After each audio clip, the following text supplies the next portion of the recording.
Hey everybody, welcome back. Thanks for checking out the pit lane. As always, I am your host, Andrew. Italian Grand Prix weekend. We had the extended weekend with the sprint race. It finally came to the Grand Prix today. I said it yesterday. I was right. I said teams I said to look for was Team Mcleran. They had the most to gain from today, and they capitalized. Dani, Rick, P1, Lando, P2, Valtteri coming from last to P3, Perez having that 5-second penalty, P5, and then Leclerc P4. Great weekend. Loved it. Extended racing, qualifying. It was perfect. So unfortunately, before the race even got started, both Alpha Tauris were already in the pits. Yuki, his car was just completely torn apart, and Pierre, he was just going to have a pit lane start, ended up actually going out on lap 4. Power unit issues on Pierre's car from what I heard, and then Yuki had some sort of hydraulic issue. Because we didn't see them in the race, they definitely fell very far behind in any chance they had of catching up to McLaren. Straight from the beginning, Dani just rocketed into P1, and then it was just a race from there to get to the first corner, and then he just drove around Max. Like, he did not hesitate. The Honey Badgers went for it, just took off. And then you had Lando that was right behind Max, and I don't know if he wasn't able to keep up or more so he was defending, but he started to drop back from Max. But I think it was just because that he was defending from Lewis the entire time. He really didn't have any time to focus on catching back up to Max. But Lando holding off Lewis Hamilton. The aero kits, you could clearly see the disadvantages they had when it comes to following and passing.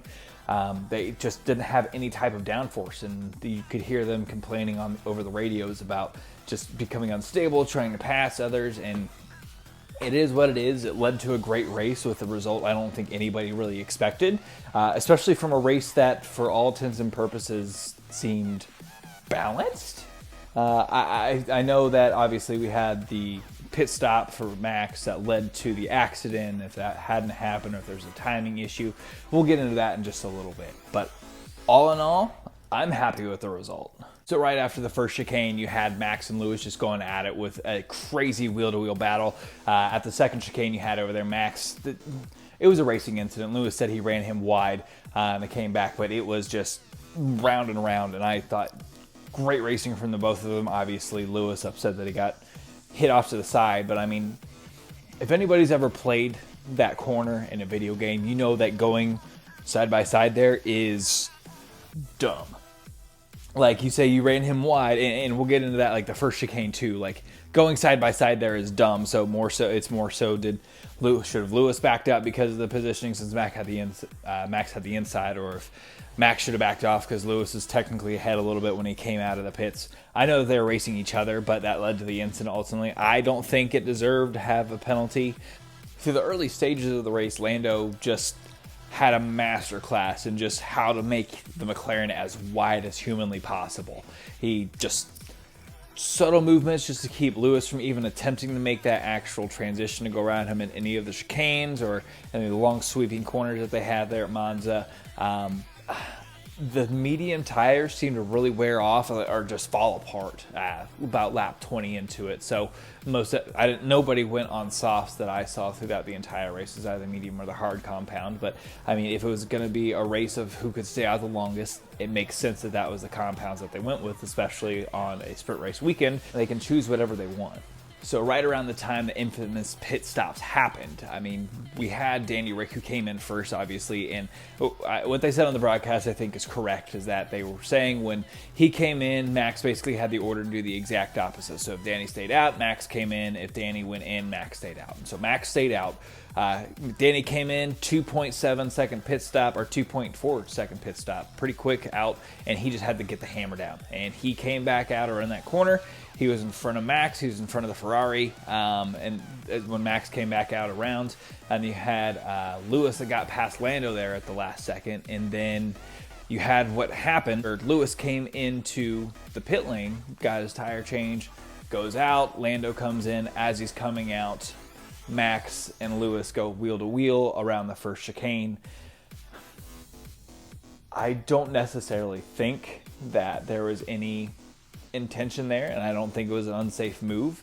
I think what Max got the penalty for was the optics of what happened. Obviously, it could have been a lot worse. Thank God the halo was there. But the fact of the matter is we have the halo there, and that's something that happened, and nothing bad occurred. But I guess if you have the argument something had happened that was bad, I mean, it's not Max's fault the car reacted the way it did when it shot up in the air. Like, you can't penalize something for happens with physics.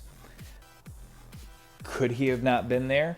Maybe, but where else is he supposed to go? As soon as you hit those strips, the car's going to go up. Lewis did not really give any space there. Max probably shouldn't have necessarily been there, but they're fighting for the championship. I don't necessarily think it deserved a penalty. I don't agree with that. To each their own. So we had the restart back on lap 31. Danny Rick was just able to start pulling away. Lando had an incredible move through the dirt to get up there into P2. And from there, it was the Danny Ricciardo show. Like, that's all it was. There's a couple other things that happened. Valtteri. The fin missile. Like, he just went. Seeing this man pass everything, like pass every car that existed, and then his little smirk at the end when he saw Lewis's crash, he goes, I have no opinion. Like, hilarious. Valtteri, like, you could have had driver of the day. I know those mediums started to wear off there at the very end. That's why you couldn't get around Perez.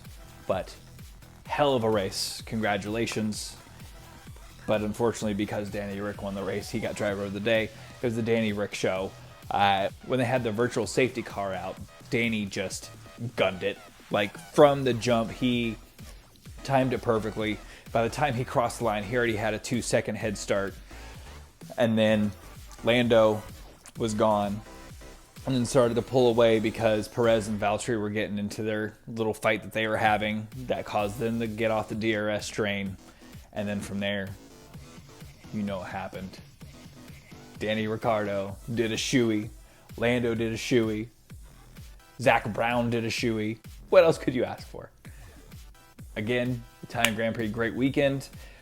Thank you for checking out the pit lane. Hit that subscribe button, like button, notification bell, drop a comment. I appreciate everybody for checking us out, and I will see you guys the next race weekend. Bye. Audio visual test. See how this looks. Audio visual test number 2, shirt that doesn't have a stain on it.